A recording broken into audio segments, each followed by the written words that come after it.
एक समय की बात है, एक बड़े जंगल के पास एक छोटी लड़की अपने माता पिता के साथ रहती थी। जब भी छोटी लड़की जंगल में जाती, वह एक लाल हुड पहनती थी। सभी उसे छोटी लाल राइडिंग हुड कहते थे। एक दिन उसकी माँ ने एक केक बनाया। ये केक रेड राइडिंग हुड की दादी के लिए एक उपहार था। दादी जंगल के दूसरी तरफ रहती थी। रेड राइडिंग हुड की माँ ने उससे कहा कि वह केक दादी के पास ले जाए। माँ ने रेड राइडिंग हुड से कहा कि वह रास्ते पर ही चले और कहीं रुके नहीं। उसने कहा कि वह अजनबियों से बात न करे। माँ और रेड राइडिंग हुड ने एक दूसरे को अलविदा कहा। रेड राइडिंग हुड जंगल में गई। उसके हाथ में एक टोकरी थी जिसमें केक था। एक बड़ा बुरा भेड़िया उसे देख रहा था।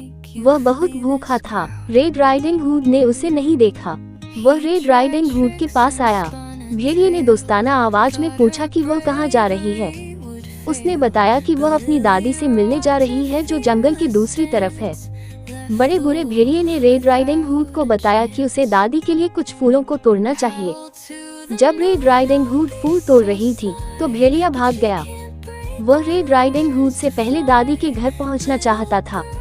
बड़ा बुरा भेड़िया दादी के घर पहुंचा। उसने दरवाजा नॉक किया। दादी ने पूछा कि कौन है। भेड़िए ने अपनी आवाज बदलकर कहा कि यह रेड राइडिंग हुड है। दादी ने कहा कि दरवाजा खुला है। बड़ा बुरा भेड़िया बिना किसी संकोच के अंदर चला गया। दादी ने उसे देखा और चिल्लाने लगी। उससे कुछ करने से पहले बड़ा बुरा भेड़िया दादी को निगल गया। बड़ा बुरा भेड़िया संतुष्ट नहीं था। वह रेड राइडिंग हुड को भी खाना चाहता था। बड़ा बुरा भेड़िया दादी के कपड़े पहनकर उसके बिस्तर में चला गया। उसने रेड राइडिंग हुड के आने का इंतजार किया। रेड राइडिंग हुड ने कहा कि उसकी दादी की आवाज कितनी गहरी है। भेड़िए ने कहा कि यह उससे मिलने के लिए बेहतर है।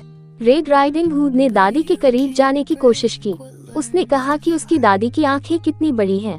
भेड़िए ने कहा कि यह उसे देखने के लिए बेहतर है। रेड राइडिंग हुड ने कहा कि उसकी दादी के कान कितने बड़े हैं।